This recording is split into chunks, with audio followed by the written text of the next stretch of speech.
तर हे जे घरं आहेत ते बऱ्याच वर्षानंतर आता तयार झालेली आहेत, कारण जवळजवळ 14 ते 15 वर्षाचा वनवास, रामाचा वनवास तरी 14 वर्षात संपला होता, परंतु ह्या बीएसयूपीचा वनवास मात्र 15 ते 18 वर्षापासून आहे.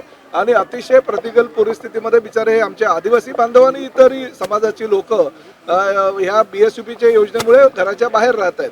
त्यामुळे ह्या बीएसयूपीच्या योजनेमध्ये सर्वसामान्य गोरगरिबांना जे पात्र आहेत त्यांनाच घरं मिळावी अशी आमची भूमिका आहे. आणि मी स्वतः मुख्यमंत्री आणि उपमुख्यमंत्र्यांना पत्रही दिलंय की एकही काही आधी ज्या वितरित करण्यात आल्या होत्या या योजनांमधली घरं, त्यामध्ये बोगस लाभार्थी घुसले होते. 30% जवळजवळ माझ्या माहितीनुसार बोगस लाभार्थी असं मला आमच्या लोकांनी सांगितलं.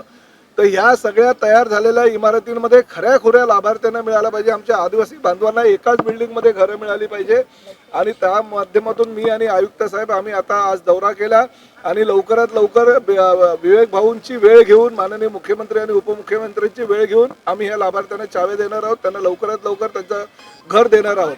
त्याचबरोबर जे 950 रुपये पाण्याचे केले होते ते सुद्धा 500 रुपये जे पूर्वीपासून चालत आलेले तेच करण्याच्या सूचना मी खांबी साहेबांना दिलेल्या आहे. आयुक्त साहेब सुद्धा या ठिकाणी आहेत, कारण आधीच लोकांना गोरगरिबांच्या घरामध्ये पाणी मिळत नाही. टँकरनी पाणी देत असताना ते पण 950 रुपये दरानं कसं त्यांना परवडेल, त्यामुळे ते 500 रुपयेच करण्याच्या सूचना केलेल्या आहेत.